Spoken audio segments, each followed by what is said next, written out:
We believe all children in Pakistan should have a chance to learn and develop through play so they can have a safe and joyful childhood and grow into thriving adults.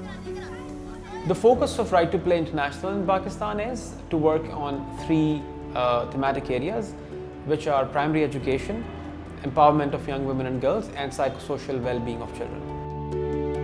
And play-based program is also essential for their emotional and physical well-being, their mental well-being, and their holistic development of the children.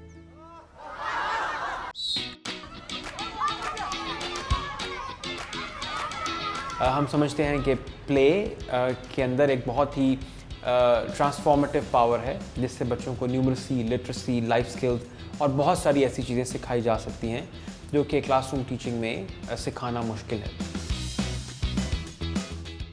बच्चे fun learning में बहुत अच्छा सीख रहे होते हैं और थोड़े वक्त में, बिल्कुल कम टाइम में, वो जो हमारा ऑब्जेक्टिव होता है वो अचीव हो जाता है।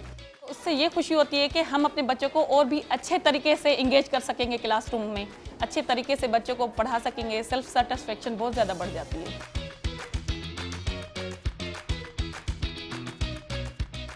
हम खेलते हैं तो अभी ऐसा लगता है जैसे हम बिल्कुल आज़ाद हो गए।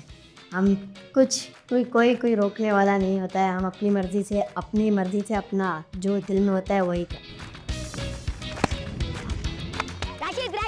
हैं। हम घर में भी किसी से इज्जत से बात नहीं कर पाते थे। यहाँ पे हमने 2-2.5 साल पढ़ा, हमें इतनी अल्लाह ने तौफीक थी, टीचरों ने समझाया, हमें अभी घर वालों से इज्जत से बात करने का सलूक तरीका आ चुका है और हम अभी अपने दोस्तों के साथ अच्छे ताल्लुक़ रखते हैं। असां तबलीग ॾिठो सुठो माना सुठो चाहे पियो, दिलचस्पी सां वञे पियो, असांखे पुछण खां माशाल्लाह हाणे ईअं ई वञे पियो, असांखे न चवण खां पाण ई उथियो वञे पियो। प्राइमरी लेवल पे हमने कोशिश की है कि फ़िज़िकल एजुकेशन के थ्रू, प्ले बेस्ड एक्टिविटीज़ के थ्रू स्कूलों का एनवायरनमेंट बेहतर बनाया जाए, टीचिंग मेथडोलॉजी को, पेडागोजी को इम्प्रूव किया जाए। सेकंड जो एरिया हमारा रहा है पाकिस्तान में वो एम्पावरमेंट है, गर्ल्स एम्पावरमेंट इन पर्टिकुलर, और इस एवेन्यू में भी राइट टू प्ले ने बहुत काम किया है। Sport again has the power to build agency, to give young adolescent women and girls have more control over their minds and bodies.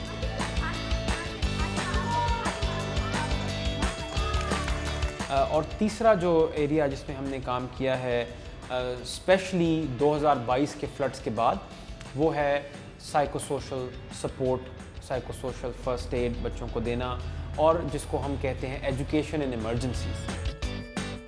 So our psychosocial support programs, the psychosocial well-being programs are designed to use play again as a tool to give children affected by disaster a relief, give them hope, give them, equip them with tools so that they become resilient.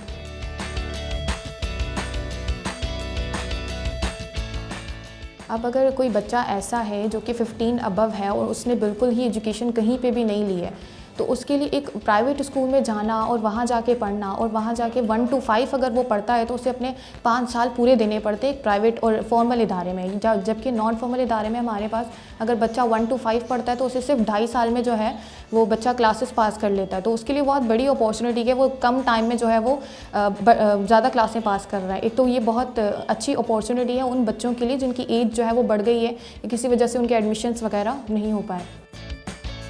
Partnership की नौयत ये है कि हम पहले तो discussions करते हैं, और हम क्योंकि ग्रास रूट पे काम करते हैं, हम लोगों के साथ कम्युनिटीज़ में काम करते हैं, हम मुख्तलिफ़ इलाक़ों के अंदर उन कम्युनिटीज़ की कि जिनकी आवाज़ हमें ऐवानों में सुनाई नहीं देती, उन कम्युनिटीज़ के साथ काम करते हैं। हम एक दूसरे को कॉम्प्लीमेंट करते हैं, जो वो करते हैं वो हम नहीं करते, जो हम करते हैं वो नहीं करते, बल्कि मिल के हम ये 2 और 2 को 4 की जगह 5 करते हैं।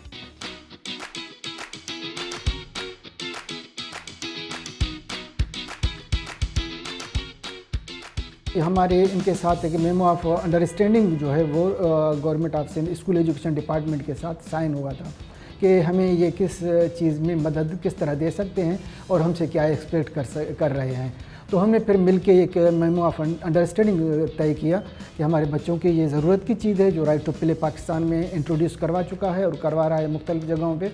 तो फिर गवर्नमेंट ऑफ सिंध ने भी उनको वेलकम किया। जो महसूस किया गवर्नमेंट ने कि ये जो इंटरवेंशन जिस तरह के बच्चों के साथ और टीचर्स के साथ राइट टू प्ले कर रहा है, स्कूल्स को जिस तरह सपोर्ट कर रहा है, तो ये हमारे बच्चों की डेवलपमेंट में बहुत पॉजिटिव असरअंदाज होगा। Right to play, the kind of work that we're doing, it's the need of the hour.